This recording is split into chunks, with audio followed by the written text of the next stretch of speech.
షర్మిల గారు మళ్ళీ ఎందుకో రంగంలోకి వచ్చారు. చంద్రబాబు గారు కష్టంలో ఉన్నప్పుడల్లా వస్తారా అని కొంతమంది చమత్కరిస్తున్నారు. సీఎం పదవికి జగన్ అనర్హుడు, అధికారం ఇస్తే ఒక్కరోజు బయటకు రాలేదంటే ఎంత అబద్ధాలు చెబుతున్నారండి షర్మిల గారు.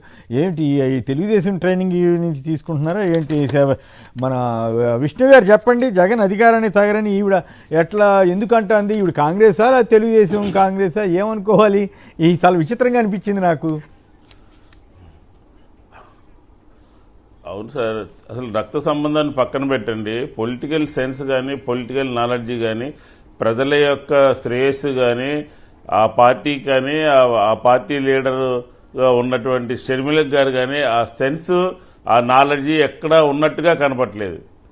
ఎందుకనంటే జగన్మోహన్ రెడ్డి గారు అధికారంలో ఉండకపోవచ్చు, 5 సంవత్సరాల్లో ఆయన యొక్క పరిపాలనలో ఈ రోజుకి కూడా ఈ ప్రభుత్వంలోనూ కూడా ప్రతిరోజు కూడా జరుగుతున్నటువంటి చర్చ ఏంటంటే జగన్మోహన్ రెడ్డి గారి యొక్క పరిపాలన, ఆయన యొక్క విధానాలు, ఆయన చేసినటువంటి నిర్ణయాలనే ఈ రోజుకు కూడా చర్చ జరుగుతుంది.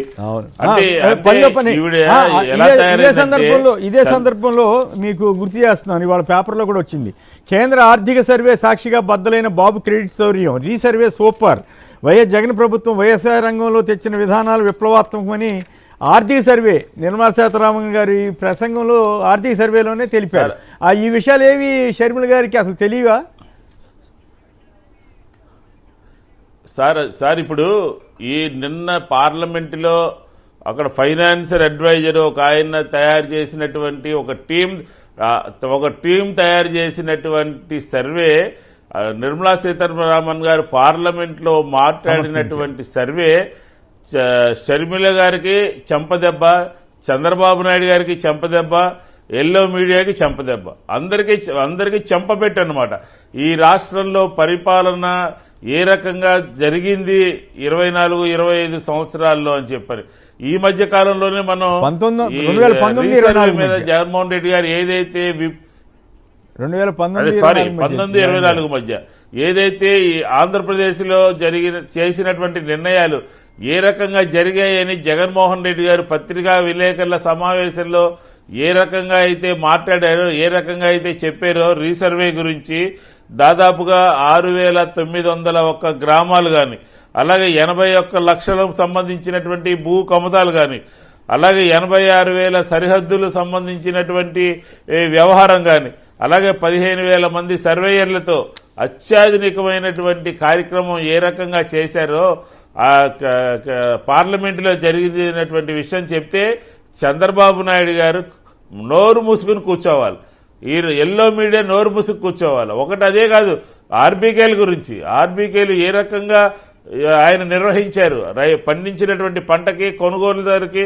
ఆయన ఏర్పాటు చేసినటువంటి ప్లాట్ఫామ్ ఏ రకంగా ఉపయోగపడింది, అలాగే ఎంఎస్ఎంఈలలో మహిళల యొక్క పాత్ర ఏంటి, ఏ రకంగా 5 సంవత్సరాల్లో మహిళా సాధికారత సాధ్యపడింది, అనేక విషయాలు ఈరోజు వచ్చినటువంటి ఆర్థిక సర్వేలో ఉంటే షర్మిల గారు సొంత సోదరుడైనప్పటికీ కూడా చంద్రబాబు నాయుడు గారి చేతిలో కీలుబొమ్మగా మారి కాంగ్రెస్ పార్టీ సిద్ధాంతాలని పక్కన పెట్టి వ్యక్తిగత ద్వేషం చిమ్ముతుంది అని అంటే ఇంకా ఏం మాట్లాడాలి, ఏం చేయాలి? వాళ్ళకి పొలిటికల్ సెన్స్ లేదు, పబ్లిక్ శ్రేయస్సు లేదు, పార్టీకి దిగజారిపోయింది. ఇక్కడ ఒక ఇంట్రెస్టింగ్ పాయింట్, ఒక పక్క తిరుమల లడ్డు అంత పెద్ద ఇష్యూ నడిచింది, మరి వాళ్ళు వేయలేదేమో తెలీదు ఆంధ్రజ్యోతి ఈనాడు వాళ్ళు.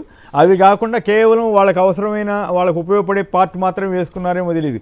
తిరుపతి లడ్డు మీద ఇష్యూ జరుగుతూ ఉంటే రైల్వే కోడూరు ఎమ్మెల్యే గందరగోళం, కీచక పర్వం అని అంటున్నారు కదా అందరూ, ఆ ఇష్యూ జరుగుతూ ఉంటే అటువంటి వాటి మీద స్పందించకుండా ఆయన ప్రతిపక్షంలో ఉన్న జగన్ గారి మీదకి వెళ్ళటం ఏంటి? జగన్ గారు ఏది చూడండి, నవరత్నాల హామీలకు దిక్కు లేకుండా పోయిందని అందట ఆవిడ.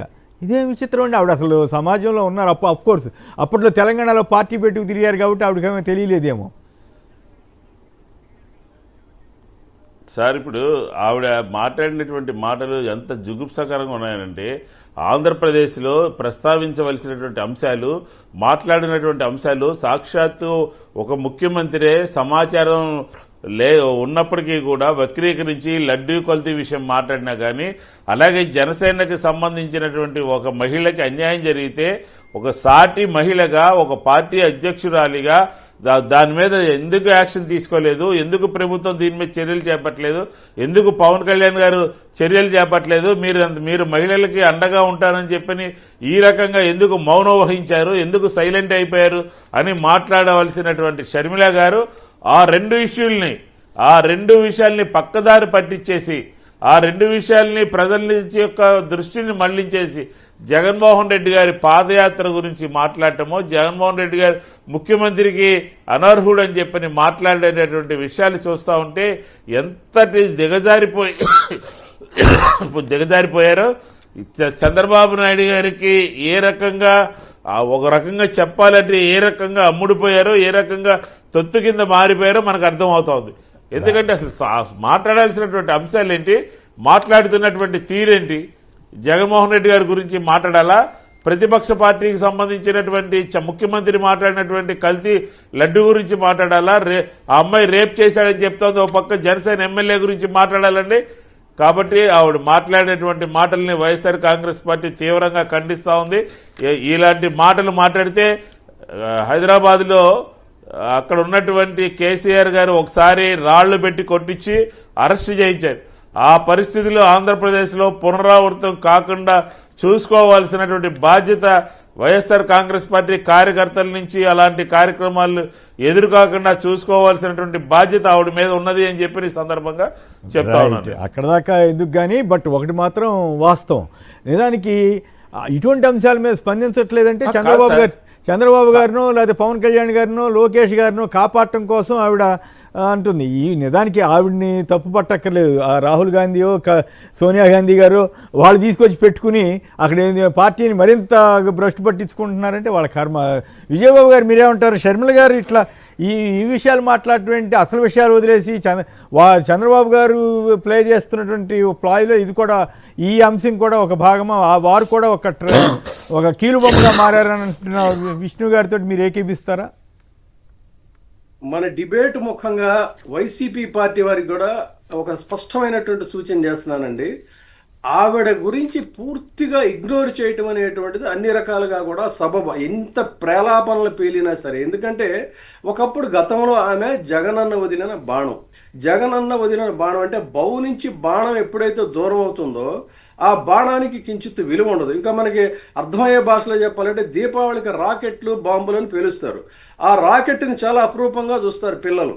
ఒకసారి దాన్ని ప్రయోగించాక దాన్ని అసలు ఎవరైనా ముట్టుకుంటారో, దగ్గరికి తీస్తారండి. సో ఆవిడ కూడా రాజకీయాల్లో అట్టర్ ఫెయిల్యూర్ లీడర్గా ప్రూవ్ అయిపోయింది 2 రాష్ట్రాల్లో. అనవసరంగా ఏంటంటే just now she nothing but a media tiger. ఆ మీడియా టైగ్రెస్ కూడా ఏంటి, వైసీపీని తిట్టడం ద్వారా తన ఉనికిని చాటుకుంటున్నటువంటి నేపథ్యంలో దీనికి స్ట్రాటజీ ఏంటంటే పూర్తిగా ఎన్ని మాటలు మాట్లాడినా సరే, ఎందుకంటే ఆవిడ ఉద్దేశమే ఇప్పుడు వెంటనే చూసుకున్నా నా గురించి మల్లాది విష్ణు గారు తిట్టారు, ఇంకెవరు అంటే తన ఉనికి ఏంటంటే ఈ రకంగా వెంటనే వాళ్ళు ఏం చేస్తారు, పనికిమాలిన మీడియా పిలవటం, వీడి స్టేట్మెంట్లు ఇవి తీసుకోవటం. సో ఆ రకంగా పాలిటిక్స్లో సర్వైవ్ అవ్వాలనేది ఏది బై షోయింగ్ జగన్. ఇంకో ఇంట్రెస్టింగ్ విషయం ఏంటంటే ఎవరో చెప్పుకుంటున్నారు, కాంగ్రెస్ వర్గాల్లో జరుగుతున్న ప్రచారం అట, ఈవిడ చంద్రబాబు గారిని ద్వారా రాజ్యసభకి కాస్త అనుకూల వాతావరణం కల్పించుకునేందుకు ప్రయత్నం జరుగుతుందండి. నిజామాబాద్తో ఒకే ఒక్క మాట చెప్తున్నారు ఆవిడ విషయంలో. ఆమె బైబిల్ పరిభాషలో చెప్పాలంటే దారి తప్పినటువంటి గొర్రె. ఆ దేవుడే ఆవిడని రక్షించాలి తప్ప ఇంకెవరూ చేయలేరు. అందుకని సిన్సియర్గా ఎంత నీచంగా ప్రవర్తించినా మాట్లాడినా కూడా ఆవిడ ఇగ్నోర్ చేయటం అనేటువంటిదే కావాలి. రాళ్లు పెట్టి కొట్టే పరిస్థితి వస్తే తను కోరుకుంటుంది కూడా అదే. వెంటనే ఏం చేస్తాడు, ఈ టీడీపీ నాయకులు చెల్లిని ఇది చేశారు అది చేశారు ప్రచారం చేస్తారు. అందుకని ఒక లక్ష్యం, రేపు జగన్మోహన్ రెడ్డి జనంలోకి వెళ్ళాలి, జన సమస్యల్ని గళమెత్తి ఒక ఉప్పెనలా వెళ్ళాలనుకుంటున్న నేపథ్యంలో ఈ కంట్లో నలుసు పంట్లో రాయిలాగా వీళ్ళని డెఫినెట్గా వీళ్ళు వదులుతారు, వీళ్ళు కూడా తయారవుతారు. అందుకని వీళ్ళు పూర్తిగా ఇగ్నోర్ చేయడం అనేటువంటిదే కరెక్ట్ స్ట్రాటజీ అనేది నా ఉద్దేశం అండి. రైట్. ఏదేమైనా షర్మిల గారు ఎందుకు ఇంత అనిశ్చితంగా టీడీపీ మీడియా చేతిలో కీలుబొమ్మగా మారటం వల్ల ఆవిడికి ప్రయోజనం లేదు. ఆవిడ్ని పెట్టుకుని అక్కడ రాజకీయం చేస్తున్న రాహుల్ గాంధీకి అంతకంటే ఇది లేదు. రాహుల్ గాంధీతో చంద్రబాబు గారికి డైరెక్ట్గా సంబంధం ఉందన్న విషయం ఇప్పుడు షర్మిల గారి వ్యాఖ్యల ద్వారా కూడా తెలుస్తోందేమో. మరి చంద్రబాబు గారి ద్వారా ఇచ్చేసుకుని రాజ్యసభ సీటు కోసం ఆయన పలుకుబడిని కూడా ఉపయోగించుకోవాలని చూస్తున్నారని కాంగ్రెస్ వర్గాలు చెప్పుకోవడం అనేది ఒక విచిత్రమైన పరిస్థితిగా కనపడుతుంది. గోపాల్ రెడ్డి గారు తిరుపతి నుంచి. గోపాల్ రెడ్డి గారు నమస్కారం, మాట్లాడండి.